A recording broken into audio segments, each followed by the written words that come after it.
பார்த்து எறியப்பட்ட சவுலின் அம்புகள் திசை மாறி போக செய்த தயவு பெரியதே.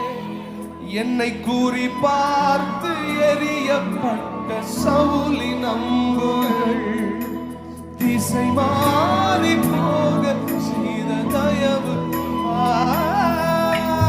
ஒரு அடியின் தூரத்திலே கண்ட மரணத்தை தடுத்து நிறுத்தி பாதுகாத்த தயவு பெரியதே. இந்த தயவை பாட ஜீவன் உள்ளதே. வேற எதுக்கு உயிரோடு இருக்கிறேன்? இந்த தயவை பாட ஜீவன் இனி பூமியில் இருக்கிற வரைக்கும் இந்த தயவை மட்டும் பாடுவேன் ஐயா. கையை உயர்த்தி உங்க தயவு பெரிய